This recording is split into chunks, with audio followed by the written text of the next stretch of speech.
Podcasters Roundtable, round 68, show prep. Short for show preparation. You got that, right? Anyways, how much show prep do you do? Ironically, I think this episode, or round, is probably the least amount of prep I've done for this show. So, I'm hoping that the panel will tell me what I'm doing wrong. And let's go ahead and meet that panel. And let me say, last round, if you weren't watching, Dave came to us from a bathroom, which was amazing. So totally a reason to go and see the video, right? If you need something to see, we have brought it to you. Just for the round table, Daniel shaved his head. Just so you would come and watch the video. Like, you've seen him. The hair was long, man. And I was like, Daniel, we need more viewers, like eyeballs. The audio is doing great. Shave your head, man. And he did it. So thanks, Daniel, for shaving your head. Welcome back. Yeah, now feeling a lot more lightheaded. I'm Daniel J. Lewis from theaudacitytopodcast.com. Haha. And he had to turn the air conditioner down because there's less hair there. It gets cold up there. It's very surprising. I don't know how my forehead got used to it, but the rest of my head always feels a wind chill. All right, Dave not coming from a bathroom. Who knows where he's coming from today? A bunker unknown. Welcome back, Dave. Yeah, Dave Jackson from the School of Podcasting.com from my iPad while I wait for my computer to figure out what it's doing. Oh, now in 4:3, beautiful 4:3 video. Dave is the back in the day guy, so he wanted to look like a good old CRT monitor. That's it. All right, moving down the line, new roundtabler. Joe, welcome to your first roundtable. Thanks for having me. What's your show? It's Comic Book Central, comicbookcentral.net. And yeah, glad to be a part of this. I have actually done some show prep. So apparently I'm ahead of at least one of us today. Perfect. Nice work. You can stay on for the rest of the hour. Yes. That behind you, I'm seeing like an Amazing Spider-Man. I think, what number is that? Is that like number 1? Why is it behind you? It's 153 because Bed Bath & Beyond sold it. That was the one that they had, but it's one of my favorite covers. I never see it anywhere, so I bought it. But as listeners of the show know, I broadcast from the super secret lair. It's actually my basement, but it's all audio, so it's not video. So I thought I'd give some type of backer. So I put that back there for. Very cool. I can hand out we can read comics later if you guys want. I think I have number 1 web of Spider-Man, and I don't know if that's good or bad, but I do have number 1. I remember when that came out. I think it's never a bad thing to have comic books. There you go. I'll have to find that. All right, welcome. Also, first-time roundtabler. I'm surprised, first time. He just never wants to come on the show. I don't know what the heck the problem is. Jay, welcome to the roundtable. Well, it's a Thursday night, and it eats into my American Idol time. But there's only 2 shows left, so... Well, you can be a regular co-host after 2 weeks. Yeah, sure. What's your show? Who are you, Jay, for the uninitiated? My name's Jay Soderberg. There's so many things I could say I'm from, but I'll just say Next Fan Up podcast, which is my latest and my baby. How many podcasts have you had, Jay? How many podcasts have I done? That's well over 10,000. But the episodes. What about actual shows? Yeah. Actual shows? That's too many to count as well. There is at least 20 or so at ESPN. But now I only have one show, which is mine. That's a weird thing to say and then sort of leave it out there because most people would not know. People right now who are listening to the audio, they're like, what are you talking about at ESPN? So you used to work for ESPN in podcasting? Yes, amazing. They don't do place. Podcasting, I'm actually entering year 10 of podcasting. Believe it or not, I know I don't look a day over 2, but I'm better known as Pod Vader in the world, and I was the guy responsible for creating the podcasting network at ESPN, and now I am the head of content at Blog Talk Radio. Hey Dave, hook us up with something came on, and I'm hearing speakers. I'm fixing that as we speak. Dave is switching to another room, apparently. Dave doesn't like to be in one spot too long. I'm gonna mute Mr. Dave here. Yeah. Just for a minute. If I got the right one. All right, so nope, that was not the right one. Let's try that. I have to ask, Ray, before we start, yes, while you're doing all do. this, Interrupting has anybody ever told you you look like Clark Gregg? You know what? I every couple months I look like someone else. So I chalk it up to having like very common face. Like Well, it's okay, I just feel got to like be I'm- standard features. I feel like I'm about to get like some stealth orders from Agent Coulson or something, and I can't get Clark Gregg on the show yet. So maybe I'll just interview you, and we'll There you go. pretend you're Clark Gregg. Maybe that'll work out. I don't know. Let's give it a stab. I don't know your audience would appreciate that, but we could try it. We could try it. Close enough. All right, show prep. I clearly I've done none. So what I normally do for this show is fairly informal. I am having a beverage of my liking here, and I also like to just gather people in the podcasting space. Hopefully they have podcasts, and we just sort of take one topic and we jump off and we go from there. Really designed to be informal. You heard there's no intro music or anything. It's just a fun chat amongst podcasting peers and friends. And so that doesn't require a lot of prep, but usually, I mean, there is something that goes into the show title. This one's called Show Prep. So I've kind of actually been saving this one for Jay a little bit because I think, well, if you go to podcastersroundtable.com/guest and you sign up and you say, hey, I want to talk about this thing. But I think, Jay, you have a little bit of, why did you give a talk on this one time or something? What was the connection there? I don't know if I've given a few talks. I don't know if show prep specifically was one, but I have a different approach to show prep than maybe a lot of people because of my background with the corporation at ESPN. Right. But also the show that I am currently doing has 32 different co-hosts, and so show prep is essential, or else that show could become a big mess. Wait, did you just say 32 co-hosts? Well, that's the idea behind Next Fan Up. We have one fan for each NFL team, and they're representing their team on every show. Now, we don't have all 32 on the show every week, right. But we do have about 5 or 6 different guys who all want to get their opinion in, and without having proper show prep, we wouldn't get that show done very well at all. Cool. And so, I mean, like, show prep means something different to every show. I mean, there are shows that literally, like, write out and read scripts, right? So what is your guys, I'm curious what everyone's definition of show prep. I talked a little bit about Podcasters Roundtable show prep. I will say for the Podcasters Studio, .com, that it's gotten to the point where it requires more show prep because that is a show, Daniel's got a show about podcasting, Dave's got a show about podcasting. This is what we do. So, there was a period of time, probably for a lot of podcasters, for most podcasters, where they could almost flip on the microphone and go from a topic on the top of their head. But at some point you hit 100 episodes, 300 episodes, whatever it is, and you probably have to do a little bit more research, which means show prep, things you're going to do before you turn on the microphone and start talking into it, because there's, only so much knowledge any one person has. So, Dave, when you think show prep, what does that mean for you? You have several podcasts, so. Yeah, for me, it usually means either A, how am I going to tell a story about something that I lived, or B, attacking some sort of topic or software or hardware or whatever it is, and as I do that, taking lots of notes because I know I'm going to have to go back and report about it. So like last week I did a thing on the podcast interview wizard, and I just had to think about, okay, well, if my audience was sitting right here behind me, what would they want to know about this piece of software, and if it's good or not, and if it was good, why was it good, if it was bad, why did I think it was bad. So it's just a matter of diving into a topic with the idea, it's almost like a book report. I'm going to report back to this, especially with something like that, because I don't want to just say I think it stinks, and that's my opinion. I want to back up my opinion with facts. So that's pretty much what show prep is for me.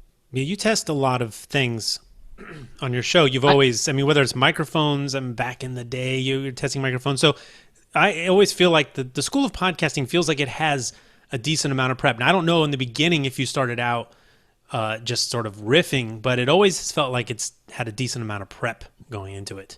Yeah, I try to have an idea of what I'm going to talk about. In the early days, it was just answering questions from people.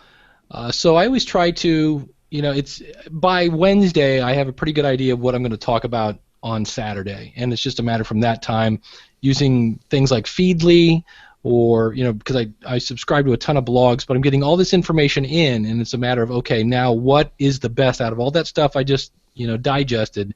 what do I want to share with my audience? Yeah. So Joe, what is your first step? I'm assuming you do some prep. You said you did prep for this show, so clearly you prep for your own show. What's do the prep for first my- what's the first thing? So you've published an episode, and the next one is barreling down on you. Like, if it's a weekly show, that comes really fast. What's the first next step you're doing for the next episode? Well, the thing about with Comic Book Central is that it's strictly designed. It's a celebrity talk show podcast. So I'm just primarily recording interviews, phone interviews with different celebrities, people who bring comic books to life. So whether it's writers, producers, actors, directors, all these different individuals. So I tend to have a lot of those already pre-recorded. So I'm not just putting things out week of. I mean, I'm putting the show together week of, but I have a lot of these things. Like right now, I probably have about 5 or 6 different interviews recorded that are ready to go. Now, for me, show prep really goes on several different levels. So there's the interview part of the show. So the template for the show basically is I'll do an intro, I'll chit-chat for a little bit, explain who the guest is, do the whole, Facebook website mentions and things like that, things that are going on that week. So that might be anywhere between 2 to 5 minutes at the beginning of the show until I introduce, and then probably a few minutes for a bio of the guest. So all of that I have scripted out completely. So, and I'll tend to write a lot of that the week of the show as I'm putting things together, as things are happening. For the guests themselves, that goes back. I mean, there's guests that I have been working on, especially when you're dealing with celebrities. It's on their schedule when the publicists can get to them. Sometimes it's a couple of years that I work on trying to get certain guests for the show. Sometimes it takes a few days. But I'm always trying to think of that conversation. So notes, meticulous notes all the time. The homework that I get to do is fun. So if I'm interviewing this week, it's going to be Robbie Amell, who was on The Flash. So I get to go watch episodes of The Flash and watch X-Files and different things.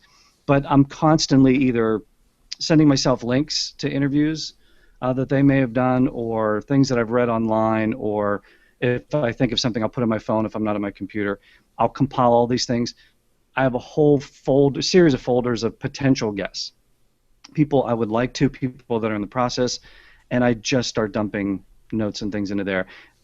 To me, more is always better. I'd rather have 5 pages of just facts that I've collected, and then knock that down, put that in some type of order as I'm doing the interview. And as we go through, then I try to let the conversation be as spontaneous as I can, but I've got that backup with all my questions. I can default to that so that they're not getting bored, or I'm not saying, tell me about episode such and such, that they couldn't care less about. Right. So, I mean, that's a lot. It sounds like a lot to do. And I mean, most of us are doing podcasting on the side, whether we're making money from it or not. So time can be a tough issue. And I know for me, it certainly affects the prep I can do. In fact, I don't even get out the podcaster studio as often as I would want, because I actually start to feel like prep is starting to get in the way. And that means some deeper research. And I have this show, which is live, and it has other people that depend on it. Daniel plans to be here. Dave plans to be here. So I try to put the priority there. Daniel, I mean, where do you sit on show prep? What's the most important, I guess, how does a person, as a podcaster who is so busy, they probably doing this part-time, what's that important first step to repeating, staying in the loop of what they need to do to prep for a show that is every week, which again, it comes so fast?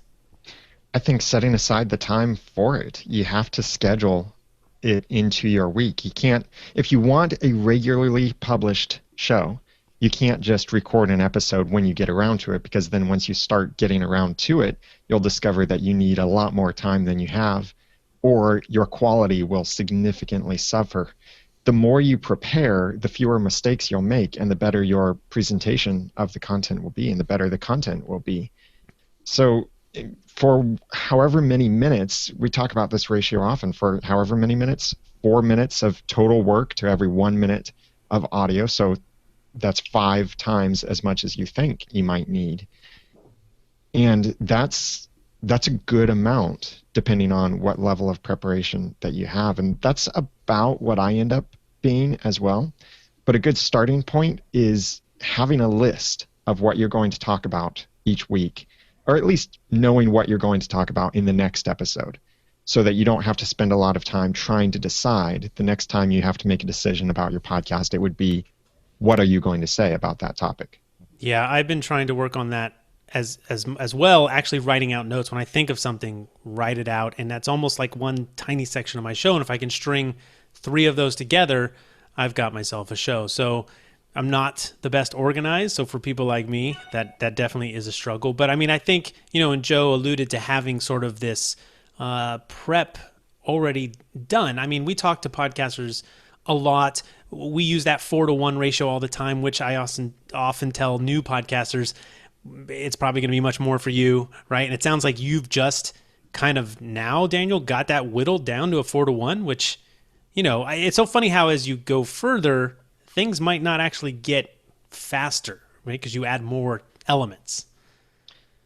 Right, and what I've done is I really focus a lot on my preparation, and I have then shifted most of my work from editing afterward to preparing beforehand, so that after I finish recording, there's very little I need to do to get the episode published, and I can get it published then very quickly. So also because I always focus on trying to present high quality content. I spend a lot of time preparing, making my outline, figuring out what I want to say, almost writing a script.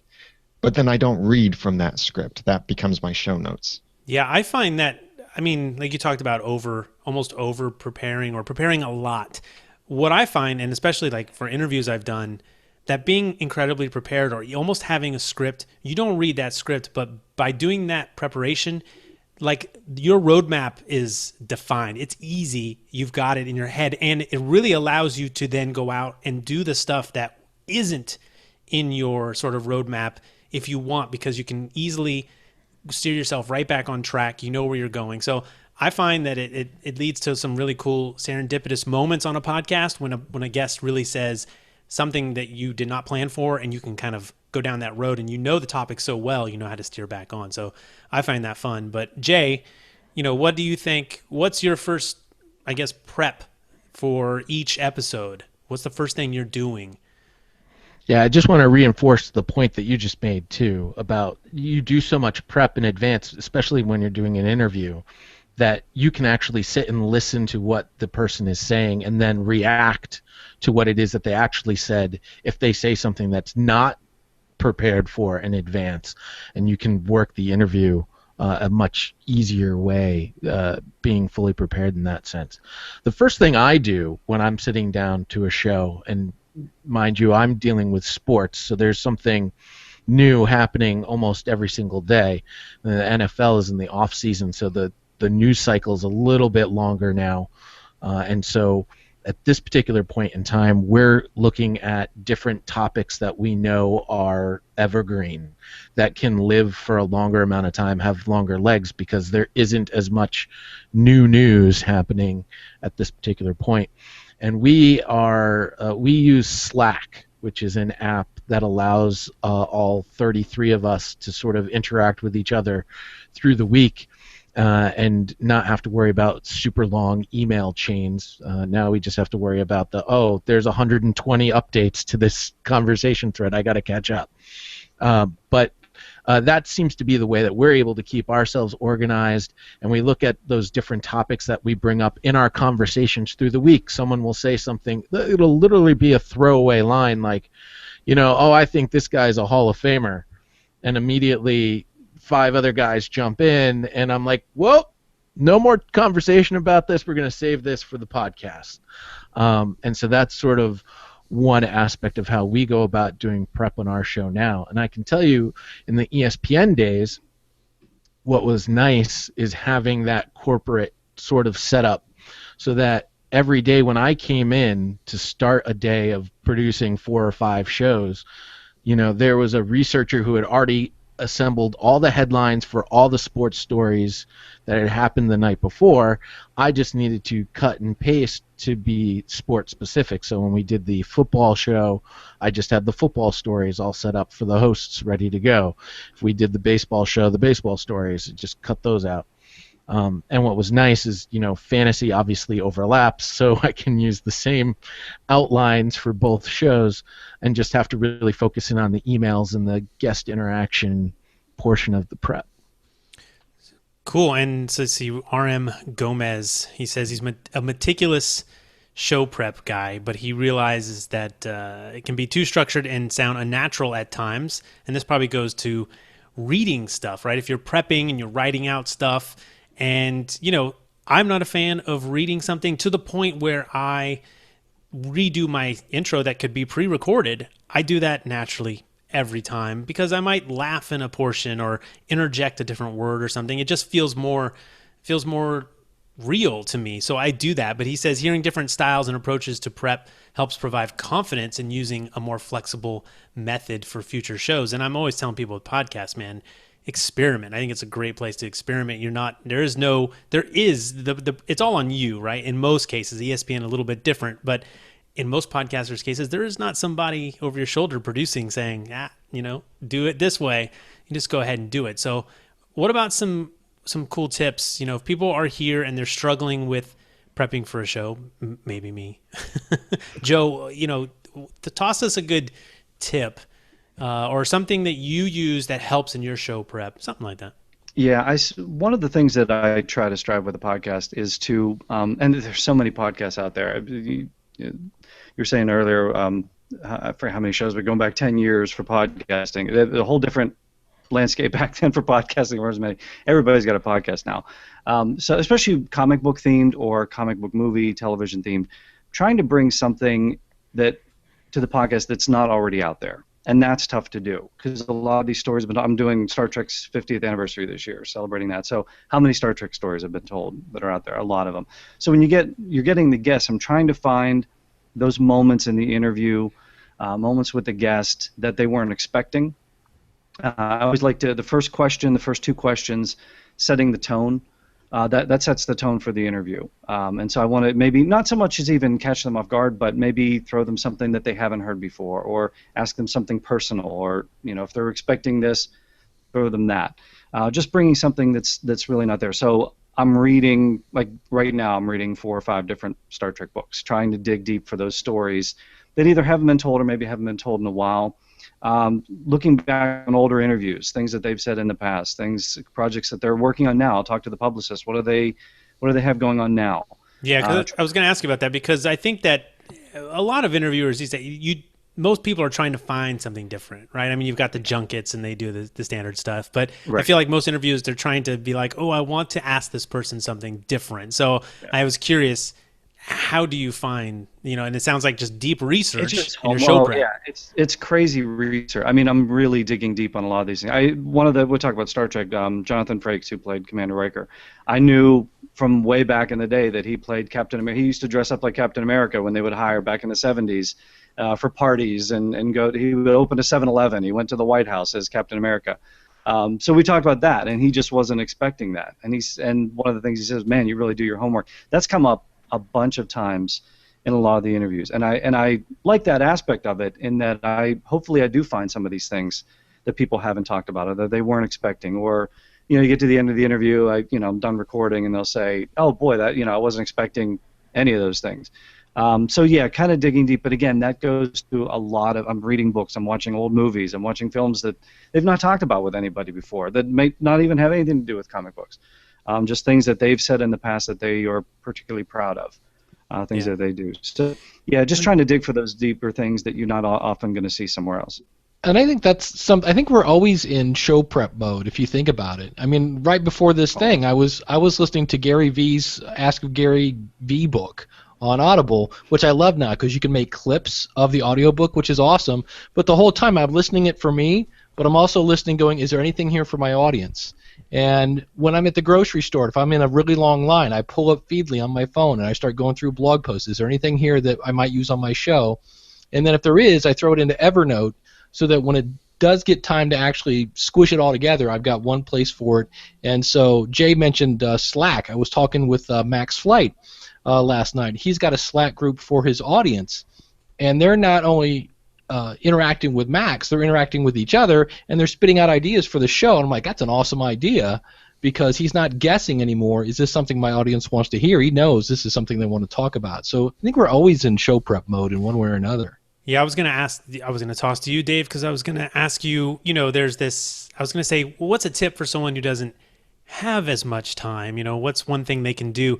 But I was also going to say in the same vein, as something that you might say or think of, is that, if you're podcasting, it's hopefully about a topic that you just kind of spend most of your free time in anyways, right? I mean, this stuff, it doesn't just come out of thin air. Like, you are following people on Twitter. I know I follow people who talk about podcasting on Twitter, right? Or on Snapchat or wherever they are. So this content sort of sits out there all the time because you are hopefully living in your niche, right? Your niche, whatever. You pick which way you want to say that. But if you're American, it's niche. If Yeah, you're man. British, it's niche. Or if you're American dude who wants to be British. And, like I have that phase where I was 23 and I had an accent. So I'm just saying. So anyways, yeah, I mean, it's kind of always out there. And if Dave, you'd like to do a British accent to give us a tip, that would be fine. Well, it would be niche. No, no. The other one is you'll have these great ideas. For me, it's always in the shower, so this doesn't work. Whoa, that But was the- bathroom. That was last week, Yeah, Dave. it was last. Yeah, the voice memo on your phone is a great when you get that bolt of genius that you're like, oh, this would be a great. And you're like, I need to remember this, but you're driving or whatever. Pull up the voice memo and say, or if you hear something on another show, like Pat Flynn, episode number 567 at the 32-minute mark, he said blah blah blah. I use my voice memo for that kind of stuff all the time because you'll get this stuff and you're like, I need to remember this later, and you never do. So I think you should anchor that, actually, Dave. Go from voice memo to anchor and share it. Then the whole audience can iterate on your topic. I like that idea. Huh? Yeah, that's the Anchor, thing. yeah. I'll constantly be emailing myself. If you look at the first Yeah. page of my inbox, it's just all from me. From me to me. Don't forget this. Look at this link. Here's one little tidbit that might be interesting, but I don't have time to mess with it right then. But when I know I'm interviewing such and such, I'm putting the show together. I can search that for that email. I know where it is. Constantly emailing myself and making notes. Little Post-it notes everywhere too. I'm digging in my pockets. I find Post-it notes. We've heard, Every- yeah. Well, when I worked in produce departments, I used to write stuff on cardboard. I used to cut out cardboard from boxes that apples would come in, and I'd write my list for what I needed to go back into the back room and get. And I'd also sometimes have one earbud in and listen to Dave Jackson, and I'd get a tip, and I'd have to write it on the cardboard. So I would come home with my pants full of cardboard. That sounds like a new podcast. There you go. It My does. pants full of cardboard. Cardboard. .com. Dave already owns it, as we know. He owns 107 domains. So yeah, so that's always happening, right? And I used to go to bed with one earbud in all the time. So I go to sleep with Dave. It's sweet. One earbud in. It's Dave Day. I put people to sleep. That's the problem. Well, that's why I use your show, is to go to sleep. And don't forget your listeners on the social networks too, because it's for the most part I know the show I want to do. I know the interview I want. I know what I want to hear. But sometimes I'll throw things out there. There's Shazam ISIS Facebook group, and I've done some podcasts for that. I had one interview coming up. I threw that out there. What questions would you like to ask? And they came up with some really great ones. I was able to use those in the interview. I'm going to be doing some Planet of the Apes stuff coming up. So I know some friends of mine on Monster Kid Radio podcast have done some Planet of the Apes themed shows. So I threw that out there to them as well. Yeah, Yeah. that's a good one. How many of you crowdsource show prep? I mean, like these days before the Roundtable, I sent out an anchor. It didn't actually go anywhere. So don't feel bad if you put stuff into the ether and you don't get a response.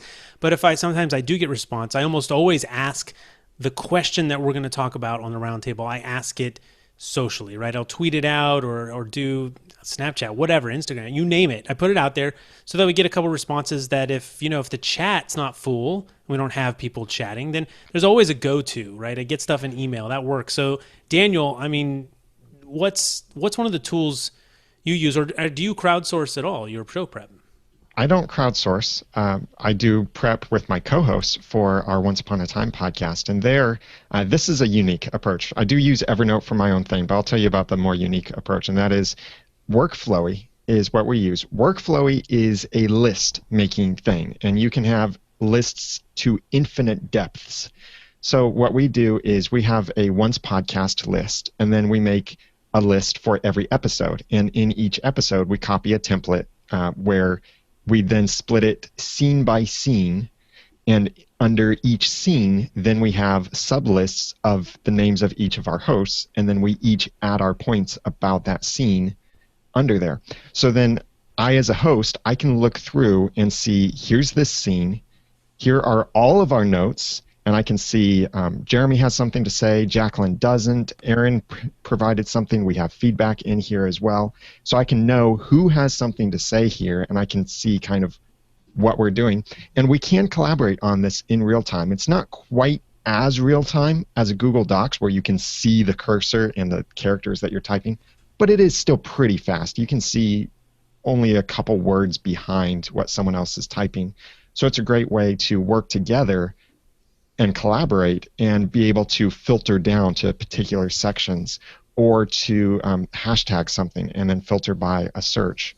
Or also you can use that for very easily taking notes at the same time without frustrating each other, because every time you enter a new line, it bumps their screen down. That happens very often in Google Docs, but it works great in Workflowy for that.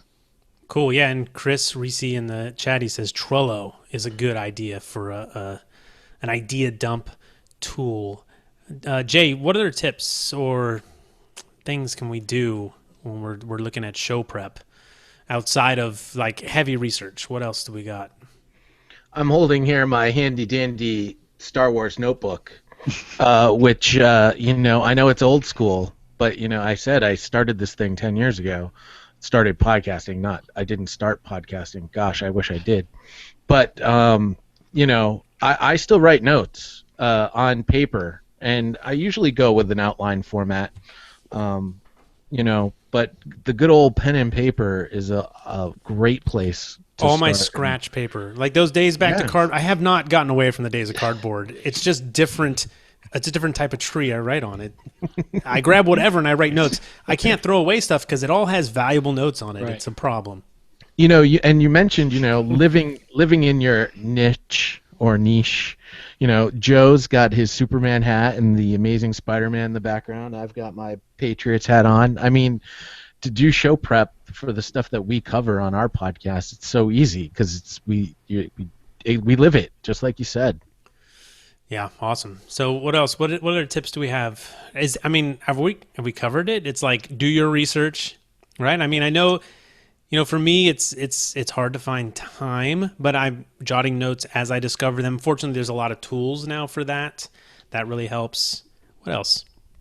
Well, like you said, working ahead. If you're doing if you're doing day before, day of, you're going to struggle. You're going to struggle hitting those deadlines. So working ahead as much as you can. If you can get some shows, or at least the content of the shows, done ahead of time. I was mentioned earlier too, co-hosting with Comic Book Central. It's just me, so I'm going to be able to control everything that happens. I also do regular segments on the IndieCast. It's an Indiana Jones podcast. I do that with Keith Voss, my co-host on those segments. Ed Dallista hosts the show. We contribute a comic book segment to it. And so that's a huge point that was made earlier about co-hosts. You've got to get on the same page. If you've got another co-host, if you've got 3 or 4 going at it, you've got to have, you want those conversations to be spontaneous. So in the show notes, I'll put sometimes chit-chat.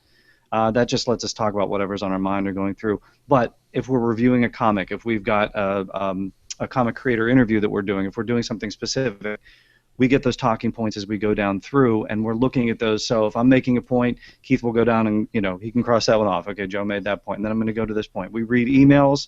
We decide ahead who's going to read what email, so it's not bumping into each other, and it's so much less editing if you get it smooth. The listeners love it because it's smooth. It sounds like you know what you're talking about. You're not stumbling over things. You don't have to edit as much. It's just great for everybody. If you're not doing those preps, I don't know how people do. I have heard them. I've listened to podcasts where they have not done preps. They usually spend the first few minutes apologizing for things that are about to come. It's a tough listen. So yeah.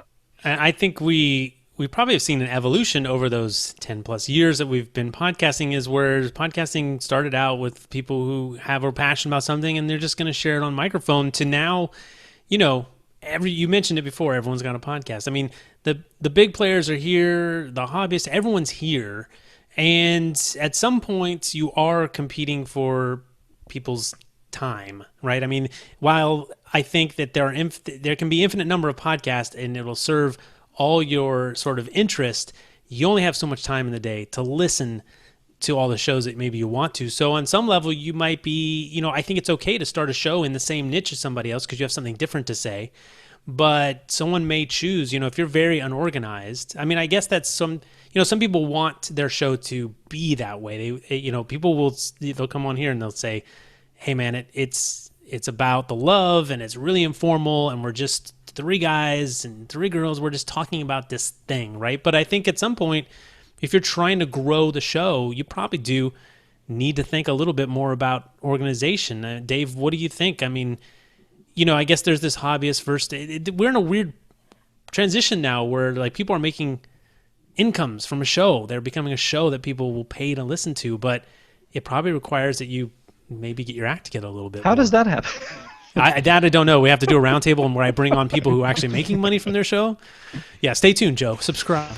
Well, even in like places like Second City and that are quote improv comedy, if you study improv, from what I've seen, I had a friend of mine that used to do that. There are actual rules to improv. Like I think they're one of them, like you can't say no. Like if somebody says if they say you have 3 ears, you go, yes I do, and you just go with everything. It's kind of weird that way. So I think that's part of it, just kind of going with the flow and being able to improv. But on the other hand, I think you do. If you just fire up the mic and hope some gold comes out, that's not a good way to start. And the other thing is, I was thinking about this as we're talking. Sometimes, let's say we're going to drive someplace,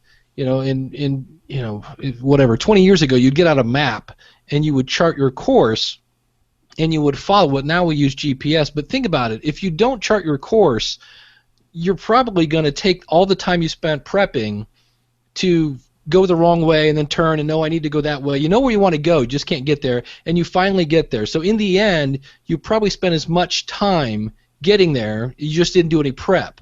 But think about how much more frustrating that drive is versus the person who did the prep and actually just drove and know to turn left and turn right. And I think that's one of the things that prep can help is I think it leads to less burnout, as opposed to if I have somebody that comes on my show and I kind of know a little bit about them, I know kind of what they want to talk about, but I didn't do a lot of research, well then I have them tell this big long story and I only need this part, and that part. Now I got to go find it. I mean, I just interviewed Danny Pena. I knew that guy's story. I've heard him talk twice. I knew exactly where I wanted to kind of direct him, and it was easy peasy. I was just like, hey, let's talk about this now. Let's talk about that. No editing required. It was awesome. So I think that's another thing that by having prep, it's less stressful because you kind of know where you're going. There's less surprises, and you're not freaking out at the last minute. Yeah, I think that's been the biggest tip, and hearing that, doing the prep, you think, oh, I don't have the time for this. But if you're going to spend it on the other side of the show, editing, then you wasted the same amount of time. I mean, for me, and I have seen that in my own shows where I'll think of a topic and I'll go and realize in the edit I'm going to do a lot more. Now, there's people who, are back to the sort of purist idea of I'm not going to edit, I'm just going to free flow. And I think while there is something fun and natural, and I think it's good because podcasting allows for that, there is also a negative side to that where the audience might not want to always hear the sausage being made. Right? The people who can do that well are the people who have prepped their lifetime. Like look at Gary Vaynerchuk. He can sit down and provide value off the cuff, just shooting value after value. That's because he has a lifetime of valuable lessons, actionable tips. Or there's a pianist I know of, Larry Dalton, who was able to go into a studio, sit down at a piano, and improvise song after song after song, freshly improvised while he's there at the piano, and he made a complete album in a single setting by improvising. And that's after a lifetime of experience and practice and intimate knowledge with the expertise that he's claiming. Yeah, I mean, we got overnight success, right? That there is no really such a thing, right? They've been going for a long time. That Mark Maron is a great interviewer because he's a comedian he's just naturally funny. But how many has he done, right? And he got his start even before being a comedian. On radio, He got his yeah. start writing comedy, I think it was. And He was on the so radio it's for a long time, practice too. after practice after practice. Right. A tip I have for your show prep is, as much as possible, do your show prep in the tool you'll use for publishing. Like if you are writing Let's do show it, notes or WordPress. you're gathering your links, put them in your WordPress post if you're using WordPress as your content publishing platform. That way you don't have to go find them and then get them into WordPress later, but you could just write them directly into WordPress. So it's all there and you're closer to just being able to hit upload and publish when you finish. Yeah, that's a great tip. I mean, as I'm staring here at my screen, I've got a .rtf, a text file on my Mac, which has my Podcasters Roundtable stuff. I'm on WordPress. I'm going to go and transfer that at some point. I'm going to cherry pick from it, but why not just do it all there? That's definitely a good tip. All right, so let me write that one down. That's good. And Joe said that the co-hosts should talk to each other, so call Dave once a week. Well, and be careful too. What that avoids is, like, I know people will type their show notes in Word and then they'll copy and paste it into WordPress, and it brings over a lot of extra coding that can just mess things up, for lack of a better The phrase. same thing can happen when writing in Evernote or in Google Docs or pretty much any other program. There's that possibility of pasting over bad formatting. Here's a little hack for that. On Mac, press Command-Shift-V instead of just Command-V, the normal paste command. Or on Windows, it would be Control-Shift-V. I do it all the time. Plain That will text. paste your text. Yeah, it's plain text, no formatting. So yeah, you might have to reformat. But it also means none of that nasty, messy styling will be carried over and mess up your document. So it might be easier to do some of that basic text reformatting than having to clean up all of the messy stuff that came over. Yeah, and I use it all the time because if I copy something from a web page and it's a different font, like if I just paste it, it'll come in as the mismatched font. It'll just match it to the font that you're hopefully natively working in. So that, another good tip. So what else we got? We got a little more time left here. I think a lot of what we're talking about too really goes toward the credibility of your show too. I mean, it depends if you, like somebody said before, if you just want to fire up the microphone and see what comes out. It's probably going to come out like that. But if you're trying to give quality content, if you're trying to give value, if you're trying to give all these things, give somebody something that they don't already have or can't get somewhere else, that all of the things that we're talking about are going to lend to the credibility of your show. So even making sure you get your facts straight. If you're in an interview and you see something, if you're not 100% sure, turn it into a question. Be careful about making statements. As I mentioned, I'm doing some Star Trek prep as we're going through, and I was watching an interview with Walter Koenig, who played Chekhov. It wasn't a podcast, but it was an interview he did several years back. And the interviewer started off by saying, "So you played a Russian, but you're not Russian." And no, I am Russian. It was like, okay, well, yeah, but the accent you do. He says, well, you really hammed it up when you did the accent, and then you could just tell he's like, I hammed it up. Like the first two questions right off the bat just blew the rest of the interview. He looked really uncomfortable. Anytime someone has something out new, they go on the press junket. I'm talking about celebrities. And if they have a book, almost nobody's interviewing them read the book, right? And a lot of times that could be evident. Like, did you read my book? And it's always fun when they call them on it. So yeah, or did you see the movie or something? Yeah, I mean, so make sure you get the fact. If you're not 100% sure, maybe jettison it or turn it. I read. A lot of people are saying this about you. Is this true or something? I mean, just the way you phrase it or something. But never put a guest to be uncomfortable. Again, if you're winging it, there's a greater chance of that happening. Yeah, but if you've got everything prepped, if you know what's going on, then you surprise them. Oh, you knew that. I didn't know you knew that. So, yeah, it's and always you put them at ease. It makes them comfortable. Exactly. It's always nice when you can impress the person you're interviewing. Then they feel like they didn't waste their time coming on your show because you actually.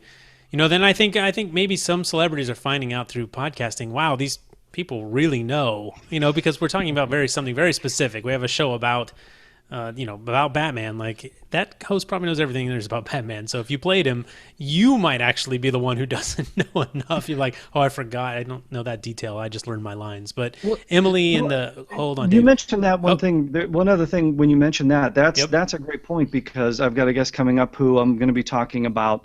A very pivotal episode of The $6 Million Man, and also one with Wonder Woman. But that was 40 some years ago, so he may or not recommend. Exactly.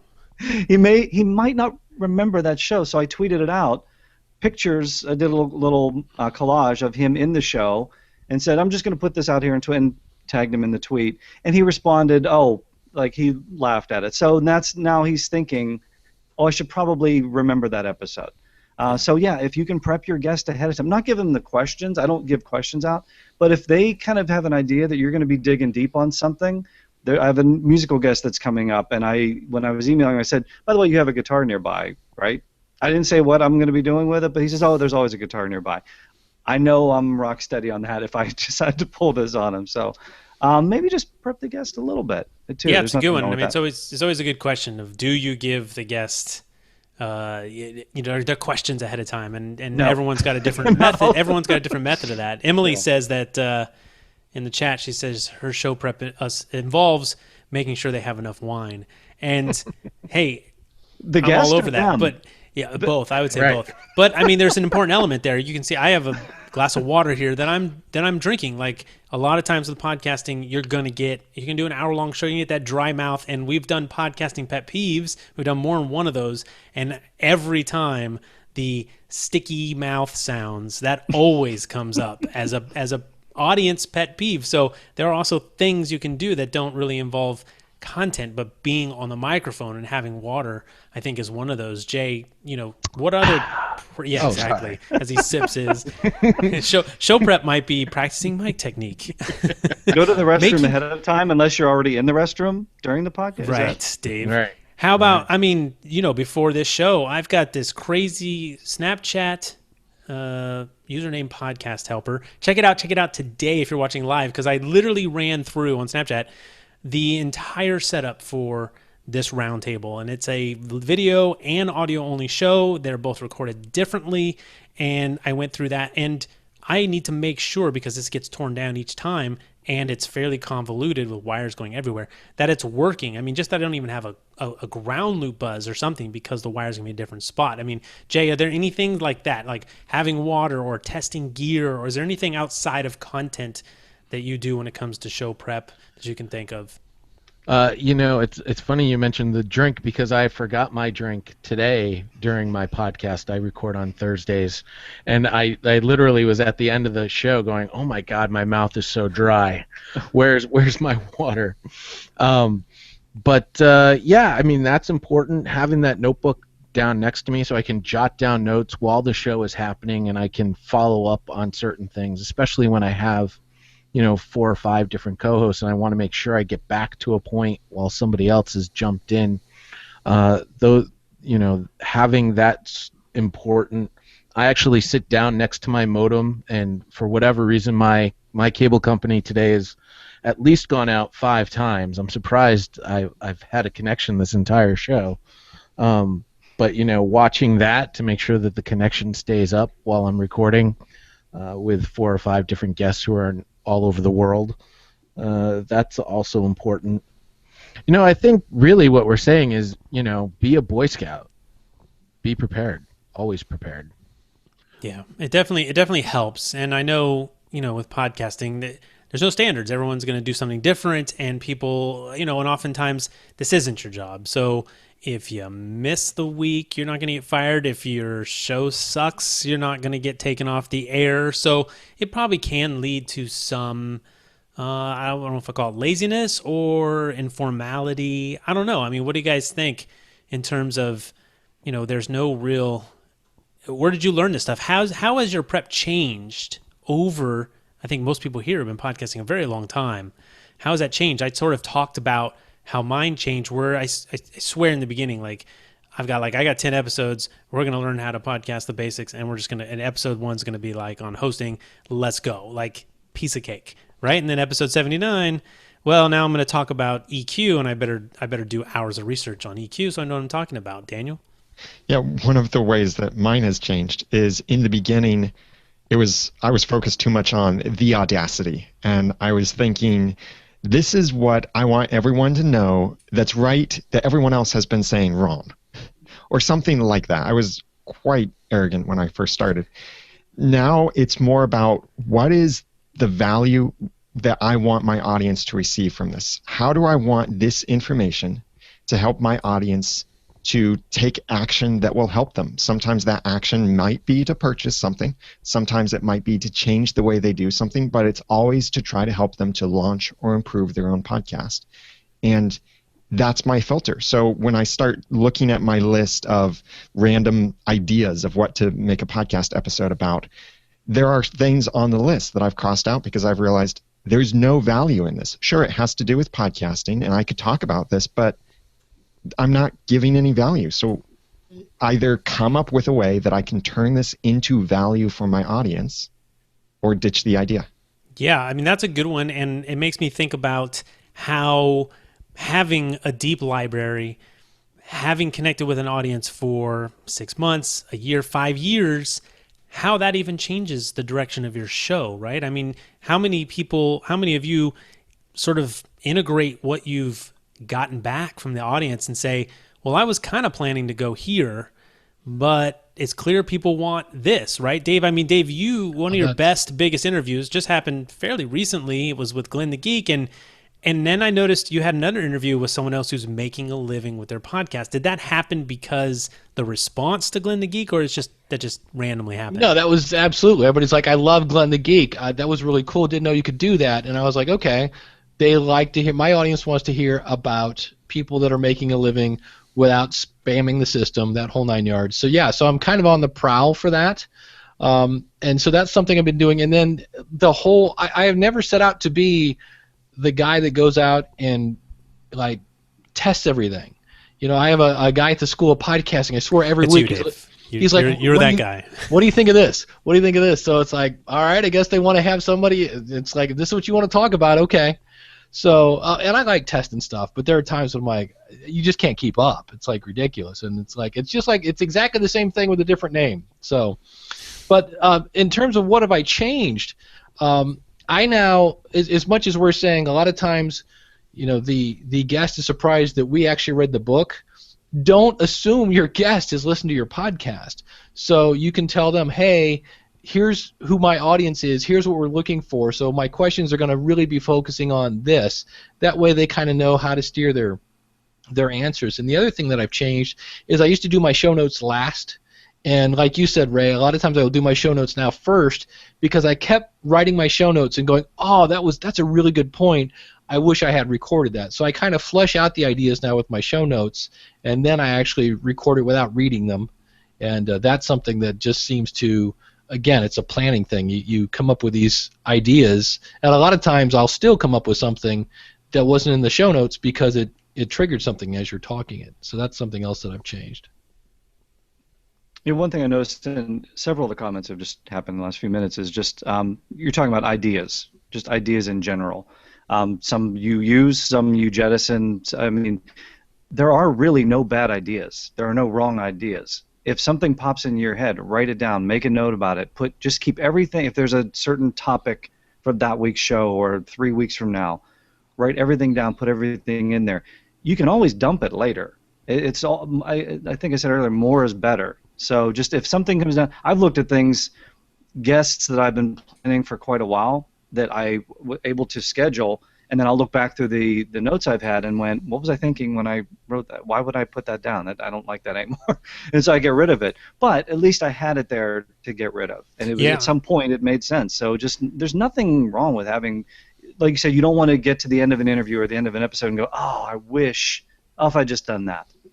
Man, the beauty of the podcast is you can update it next episode, because that does happen. It's almost inevitable, but we're telling a story, right? We're telling a story over a series of years, so update that story and go back and make, so a lot of times I got to make corrections. I mean, and I love the freedom of podcast to make mistakes. Like, go ahead and make a mistake, and like, it's not like, they're not coming back next week. I mean, some won't come back next week, but that's just the nature of podcasting. So make corrections, update people. Happens all the time. Things change, right? Dave, literally these days, podcast piece of software will come 1 week and the next week it's gone. So, you can be sort of fluid that way with a podcast, but also taking it back to having ideas, and I think, Dan, you talked about this a little bit about filtering for direction, because that's tough. Like, we are usually podcasting about something we love.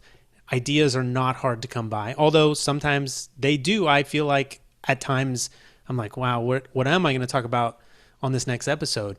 How do you filter all the ideas, before you turn on the microphone? How are you picking that roadmap? And we've kind of talked about that a little bit, but if anyone else has something else to say about ideas, I mean, Jay, for you, it writes itself, right? I mean, the story is for an NFL show or something like that, you got to follow the story, right? I mean, are you commenting, is it game stuff that happened in the game, or are you even commenting on, these days, there's a controversy every week?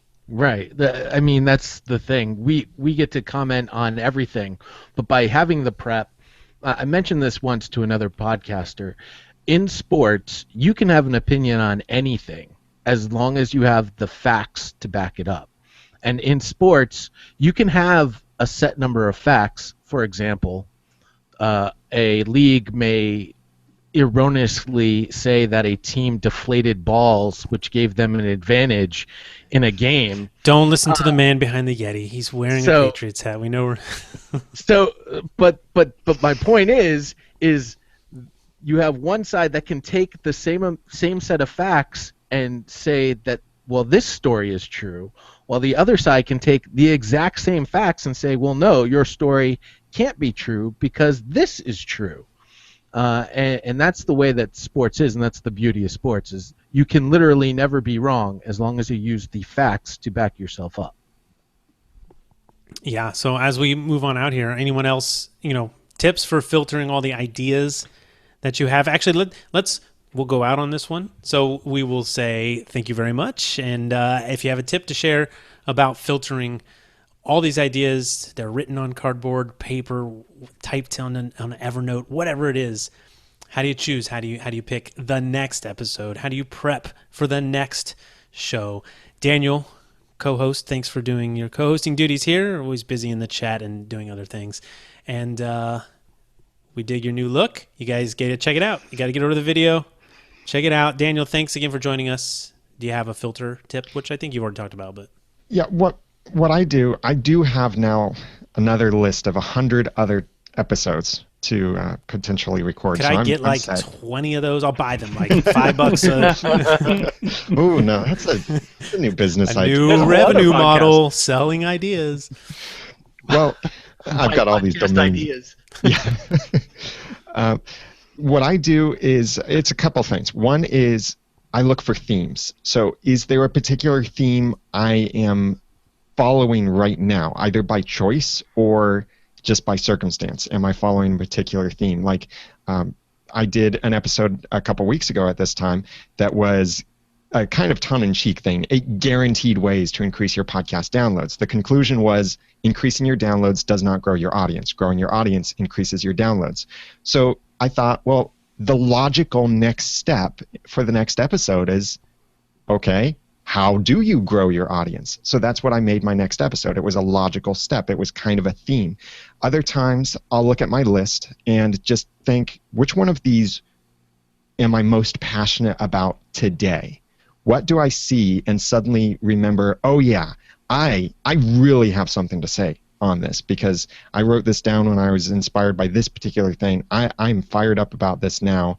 Or just seeing this reminded me of all of these things I want to talk about, or this is very timely because of whatever else. So it's looking for something that connects with me. I'm Daniel J. Lewis from theaudacitypodcast.com. Thanks, Daniel. And I think, that's a good one because this is a podcast. Oftentimes, you're not getting paid. Like, you do need to podcast for yourself on some level. What do you want to talk about? What's going to get you behind the microphone, and what's going to be exciting to you that's going to make it compelling to your audience? And guess what? They're following you for the same reasons that you love the thing. So they're going to dig it too. So I am a big fan of going with what I want to talk about that next week. So, maybe not the best strategy if you're trying to monetize or you're trying to become bigger than your next person in the podcast space, but definitely something to think about. Don't forget that you have to be interested, right, in the topic. So don't just pick stuff because you think, well, this might be popular. And the thing is, you don't know. You never know what's going to be your good stuff. I don't think Dave knew that Glenn the Geek episode was going to be so big. Speaking of co-host Dave Jackson, thank you once again, man. Yeah, I think in terms of summing it all up, I'm going to piggyback on you, Ray. That's how I do it. I mean, I'll I'll occasionally have people, especially now working at Lips, and I get a whole new view of like what's really struggling with people. So that's kind of cool that I'm like, ooh, I know there's an audience that needs to hear this.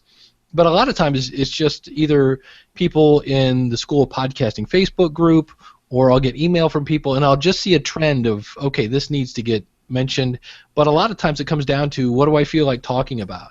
Because I once went to a Sammy Hagar concert, and he came out and did a bunch of covers as an encore. And he's like, if you're wondering why I'm playing a bunch of Zeppelin, he goes, man, if I get bored, we're all just screwed, basically. So it's the same thing. If we get bored recording it, that's going to come across, and then our audience gets bored, and then nobody wins. So I'm with you. Just whatever trips your trigger, I think, is as long as it, again, against the barometer of this is going to deliver value. So yeah, Dave Jackson from the schoolofpodcasting.com. Very nice. And Joe, thanks for joining us for your first roundtable. Hopefully you had fun. And if you have a tip as we go out, but definitely let us know again where your show is. I feel like we've had an inordinate amount of comic book podcasts. And it might not be the case. Maybe they haven't made it on here, but I talk to a lot of guys who have comic book shows, and I don't follow comic book shows. So it's very cool. It's something about the niche where podcasting and comics, they line up. So cool to have another comic book podcaster. I know that audience definitely appreciates it. And, I didn't realize the niche appears to be pretty big. There's a lot of us nerds out there, a lot of us geeks out there. There's a lot. Is out there, but again, trying to bring, hopefully bring something of value. Yeah, it's kind of, again, some of the same themes coming in. When those ideas come in, get them down quickly on paper, on Post-it notes. I have a whole folder dedicated to, if I watch an episode and so is in that episode and I want to talk to them, I'll create a folder just for that person and start compiling notes immediately. It's just, like you said, we're living this stuff. So when those ideas come in, organizing them as quickly as possible, getting those in. I've got maybe 100 or so guests that I'm still working on, so they're out there. I know I'm just kind of building all those things up for weeks ahead. So yeah, organization is key. And then you get those themes. Did a whole theme of Flash themed episodes. When you get enough of those, you can put them together. It makes it so much easier when it's all organized. So I am Joe Stuber, and it is comicbookcentral.net. And guys, thanks so much for having me on today. I enjoyed it. Awesome. Lots of fun. And another new roundtabler. Jay, thanks for finally making it. I know I DM'd Jay the day before. This comes back to show prep. Like, Ray is not the best at show prep. And I'm off the cuff, and hey, are you available? And so when I come to you and I ask you the day before, please don't feel bad saying no. I expect you to say no. It's just if you're available. So Jay was finally available. He's really not happy right now because he wants to go see American Idol. There's only 2 episodes left, I hear. He's not happy. Thanks again for joining us for your first roundtable. Thanks for having me. It was my pleasure, and it was certainly an honor to be invited. And I'm a big believer in listening to your audience. Let your audience sort of decide exactly where you're going to go, and they're going to tell you, even if they don't tell you directly in some sort of social media or email, they're going to tell you by not listening. So I think the people that will turn on a microphone and just do something off the cuff, they'll find out very quickly that they're not going to be able to get away with that for very long. My name is Jay Soderberg. You can find my podcast at blogtalkradio.com/nextfanup or on iTunes. Very cool. All pros here.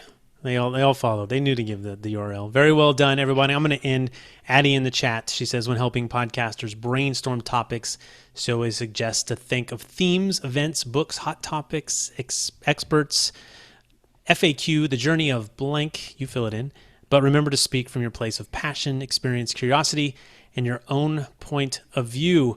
And that is my favorite part at the end, because that is why people will stick with your show. They're there to hear your spin on it. There's probably several podcasts in the same subject.